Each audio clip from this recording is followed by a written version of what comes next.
Hello everyone. આજે આપણા podcast વાત એક દાંતનીમાં તમારું બધાનું સ્વાગત છે. આજનું આપણો સ્પેશિયલ સેશન છે ઇન્ટરનેશનલ વુમન્સ ડે માટે.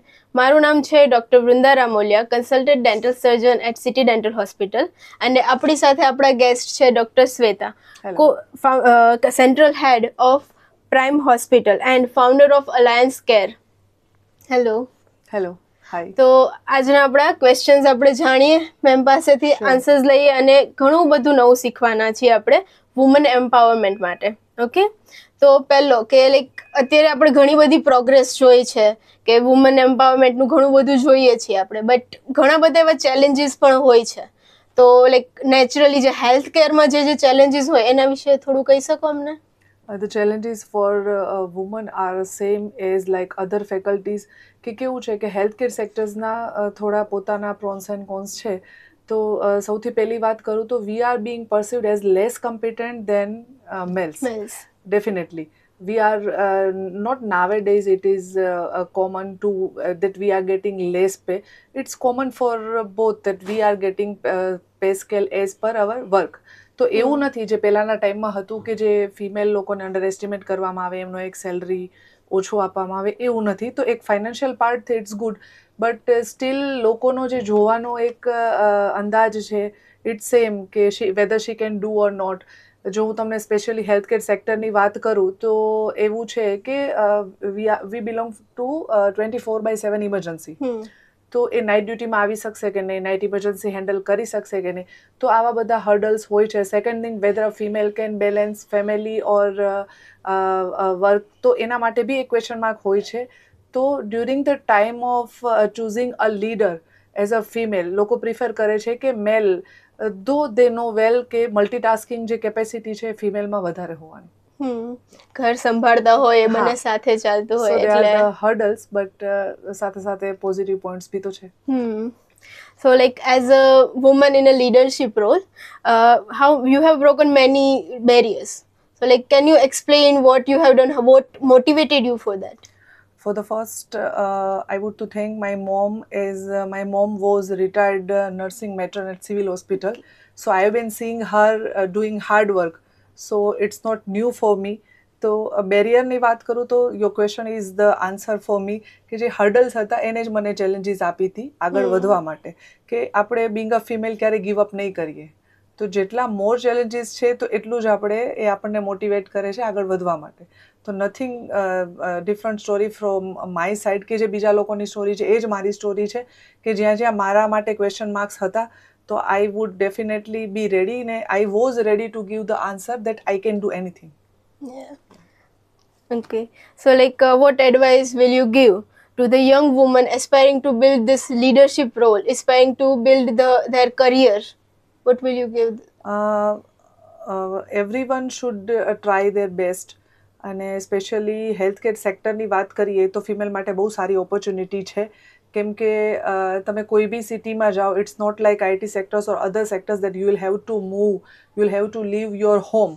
ઇટ્સ ગુડ કે તમે લોકો તમારા જે સિટીમાં છો, you will get multiple options, કે હોસ્પિટલ એક બેઝિક નીડ છે તો એ તમને કોઈ બી જગ્યાએ મળી જવાની. It's easy for you to go for health care job. Second thing, લીડરશિપની વાત આવી તો yes, definitely you can do your best. As being a female, you are multitasking, your problem solving capacity is more, your counseling power is more, your convincing power is more, so you can do it at very well level.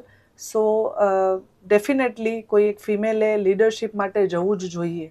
એટલે પોતે અંદરથી motivated હોય તો કરી શકે. એટલે ઘણા points છે કે મોટિવેટેડ રહેવું જોઈએ, લાઈફ વર્ક બેલેન્સ કરવું જોઈએ, પ્લસ ઘણી બધી વસ્તુ એવી છે કે જે બીજા ચેલેન્જીસ હોય છે, કે હેરેસમેન્ટ તો તે બધી જગ્યાએ છે, તો એને તમને ફેસ કરવું જોઈએ. We should no hour on boundary, તો તમને ક્યાંય પ્રોબ્લેમ નહીં આવવાની.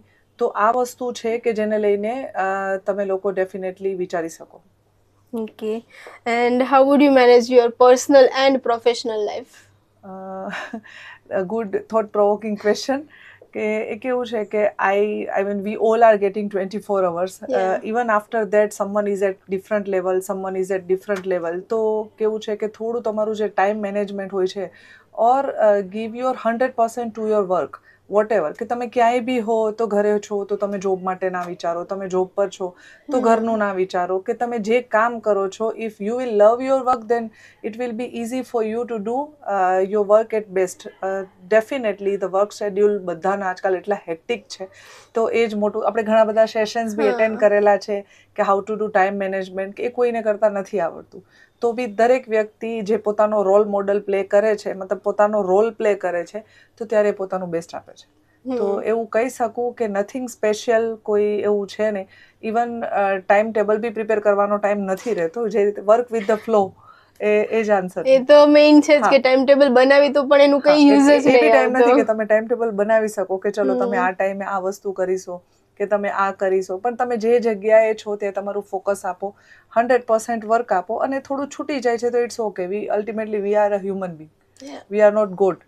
તો don't try to be perfect in each and every aspects. તો થોડું છૂટી જાય છે તો it's okay, just give your best. And like on the Women's Day, like what message would you like to share with all the women who are listening here? Okay, a beautiful message I want to convey is don't try to prove yourself to others.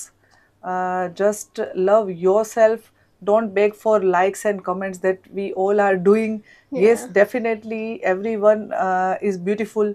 So don't see yourself from other aspects. And second thing, don't run yourself for others' expectations. Run yourself for only for your expectations, because the mental and psychological well-being is equally important as physical well-being. If you are psychologically and mentally strong, then ultimately your physical health will be good. And if only you are physically fit, then only you can do your different tasks. Being a female, you have to perform many roles. So give priority to your health, to mental health, physical health, equal to your family, your children, and your career.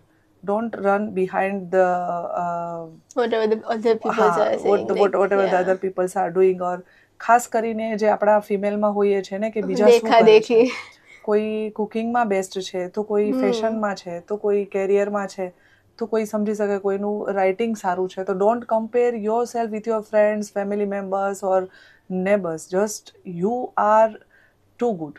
Just remember the thing that you are too good. Thank you so much. આજે બધાને ઘણું બધું શીખવા મળ્યું હશે. Thank you for coming to our podcast. You're most welcome, and thanks to you for thanks CDH for giving me the wonderful chance. Thank you. Thank you.